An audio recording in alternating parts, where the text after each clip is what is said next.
I'm in the Littlewood, also known as Martin, and welcome to the very echoey, but also very swanky and new and shining brand new Yog Towers. So, over the course of the last 24 hours, the gyms in Pokemon Go have been reopening after their little revamp for the update, and over the course of last night, they have been lowering the level that you need to be in order to enter raids. And as well as that, raids aren't just happening in America or Australia, they're happening right here in Bristol, and there are tons of them. So I mean, just on my initial pan so far, you can see I've got an egg that's about to hatch about an hour away, one about an hour and a half away. I think there's also like a Quilliver was off in this direction as a raid.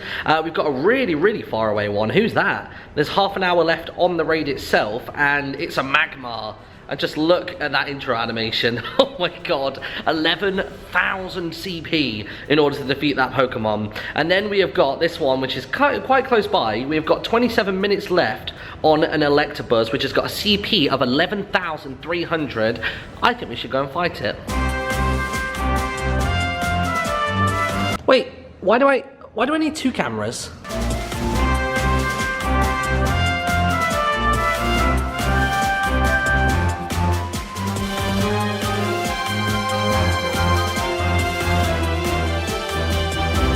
So before I even got a chance to even press anything inside of the gym, I've been awarded my first ever free raid pass. You simply get one of these by visiting a gym, and I believe you only get one of them each day. So before we get into fighting them, there's a couple of little different pieces about gyms nowadays. So I believe I got the raid pass because you can now actually spin gyms similarly to Pokestops, which is cool. So you can get items from them, which means people in rural areas might have a little bit more chance of collecting some more items. So before we dive into the battle, let's have a quick read of the blurb beforehand. So it says, a raid is a battle where you and up to 20 other trainers work together to defeat the raid boss, an extremely powerful Pokemon. Win to receive fantastic rewards and a chance to catch a stronger than normal Pokemon of your own. So yeah, there we go. It's confirmed that you get one free raid pass a day from gyms, but you can also go into the shop and get yourself a premium raid pass as well. Other than that, it's basically giving you the battle mechanics, so tapping on the screen, pressing and holding to do a charged attack, and the battle group will automatically match you with other players that are also going up against the same raid boss. So with Electabuzz being an electric type, I want to very quickly just make sure that I buff up a couple of Pokemon. So I'm thinking that I'm going to take in the Rhydon, the Golem. I was going to take an Executor, but I can't. Arcanine can definitely go in, maybe throw in like a Blissey, and then maybe like an Alakazam as well. But let's buff some of these guys up first, because some of them are not even remotely strong enough just yet. Because what I'm thinking is, do I have to do all 13k alone? And can I even take in numerous Pokemon? I don't even know. I don't know if you go in with the full party or not. I'm just going to try and buff this Rhydon as much as I can with a lot of the candy that I have. Like, we've got a lot we can do with this guy, and I've got over 600k Stardust because where I've not been bothered about gyms up until probably now, I've just been accumulating it over time. Oh, there we go. Okay, we've hit the limit on the Rhydon. Apparently I can't do it because my trainer level is too low, so that's you basically buffed up a lot.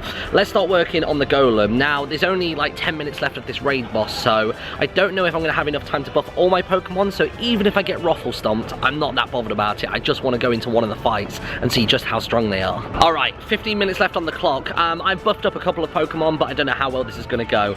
Let's jump in to my first ever battle. The suggested group size is 9. So this is basically, we're going to have to try and play this when there are other people nearby who want to fight with me. So this is a pretty cool screen. Good God. Okay, so we've got all of our guys in there. It's basically given us the recommended loadout based on the type of Pokemon. Although there are some Pokemon that I think might do better as opposed to like those Sand Slashers. Granted, they're not the right type, but I think just generally their CP is higher, so they're going to have more survivability. So I'm intrigued to find out what the group code means. Does that mean if there are other like nearby trainers, you tell them to input a certain code and maybe they join the party? I just assumed it was the first 20 people that turn up to fight a raid boss would just all get thrown into the same pile, and if you're too late, then it's too bad. Alright, here we go. 3 seconds on the clock. 2, 1. Let's find out what this is like. If it's a suggested group of 9 and I'm going in like this, this is not going to go well, but let's just see how heavy of a hitter this guy is. Bear in mind that I've got the type advantage here, but he has a massive advantage on us on the CP front. Do we only have that window of time as well to defeat him? I wonder. Okay, ready for this? I'm going to press and hold. Let's get a big old Mega Horn in. See, look at that, it's like barely burning them down at the moment. Although, if I've got 6 Pokemon, I might actually be able to take this guy down. Alright, here we go. Second Mega Horn, let's see what we can do. Oh man, this might actually... Could I do this?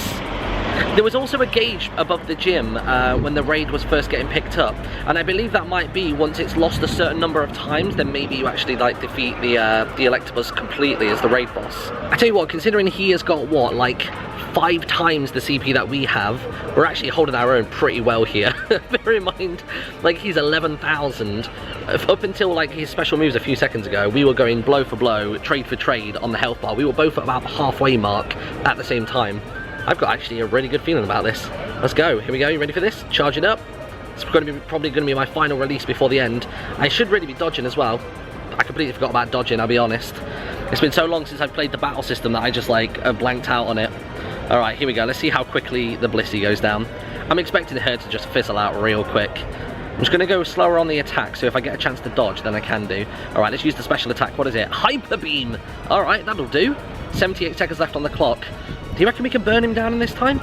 I reckon we probably can. Here we go, 1828 is our CP for Blissey. Filling up that bar real quick. There you go. Let's start dodging a little bit.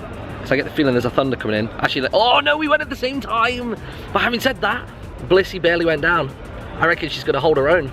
Come on, come on, come on, come on. I'm just attacking as quickly and as forcefully as I can. Come on, Blissey. There you go. Nice. Get that special attacking again. Oh man, 49 seconds on the clock and we've got him into the red. Oh, he's thundered. He's thundered. I don't know if I dodged that. I don't think I did. I think I saw a bit of orange on that yellow bar of ours. There we go. Get the hyper beam in again. 37 seconds on the clock. This is way too close. Oh, come on. I want my first ever battle to be a success, I'll be honest. I came into this like not very optimistic whatsoever, and it seems like it's not been as tough as I thought it would be. There also seem to be ratings above the Pokemon inside of each of the raid bosses. So I think, for example, Electabuzz, I think only had 2 of the monster icons. I'm assuming the higher those icons are, the higher the CP is likely to be. And go for it. You ready for this? Hyper Beam, finish him off. 6 seconds on the clock. No, he's still not gone. 4 seconds, 3 seconds, we did it. I swear we did it. Yes, we've done it, and the sun comes out just at the right time. That's amazing. So he's been staggered, but does that mean he's gone? You win. I got 16 revives. I got 3,000 experience, and there's a boss summary as well. Contributions by various different teams. That's pretty cool. I got a total of 11 of those weird looking balls. Oh, and now I get a chance to capture him. Interesting. Oh wait, I see. So these are the balls that you're awarded to try and capture him. Oh, I'm going to use a regular raspberry then, seeing as I don't really need the candy for anything. There you go, threw a great ball. Ah, see, these are the premier balls, aren't they? I just remembered the name of them just now. Oh, go on then. Go on then, 1,200 CP is ours. That's a pretty damn strong Electabuzz. I'm chuffed with that. Yeah, buddy. I've already got 85 candy for this guy. That's absurd. So there we go. Look at that. There's now a new emblem above the gym. You already competed in this raid battle, or already completed it, should I say.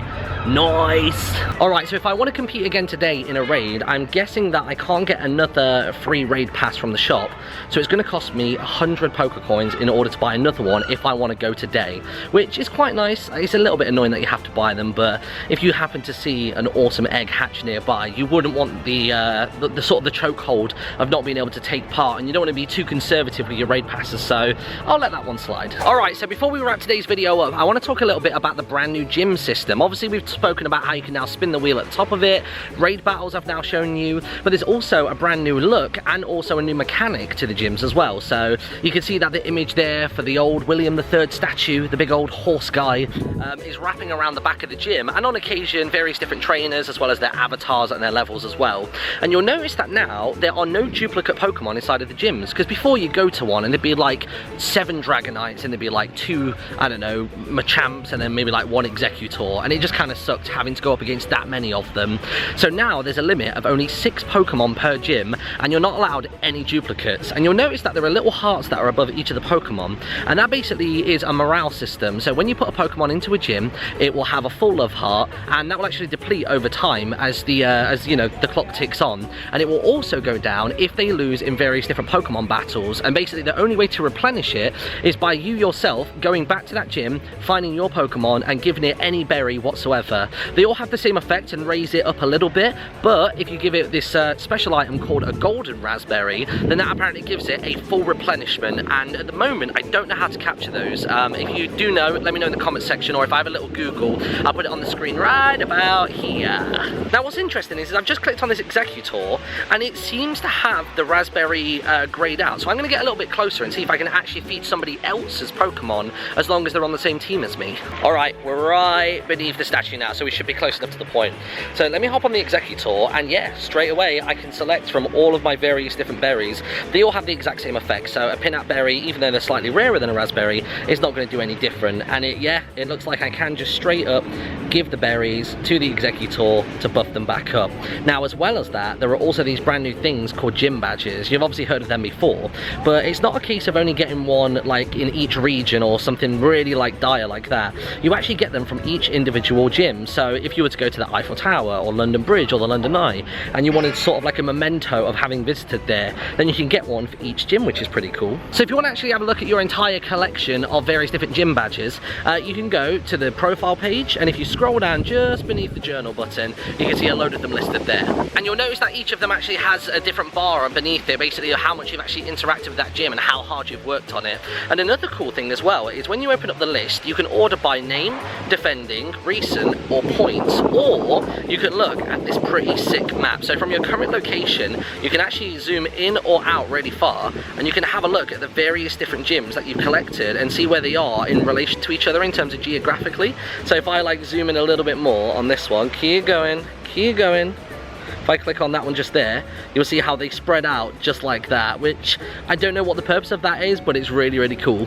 Oh, and of course, I completely forgot to mention, if you're trying to actually find raids by you, but gyms are too far away from you and you don't want to go on the trek to find out if there actually has one there or not, you can actually bring up the tracker, which obviously has your Pokemon, but now if you swipe to the right, you can see the nearby of them. So obviously we've done the Electabuzz, we've got 15 minutes left until 2 eggs nearby the officers actually start hatching and we can start fighting them. So I'm going to do that in my own time. I'm going to leave it there for today. Thank you so much for watching, everybody. In the comment section below, is this enough to bring you back to Pokemon Go? For me personally, I think it's pretty damn cool, and certain Pokemon that you're just never going to find, like Tyranitar or Magmar or just any others in that sort of realm, I feel like this game now gives you a real chance of getting one, and a bloody good one at that. So leave that all down below, and I'll see you in the next video. Bye bye.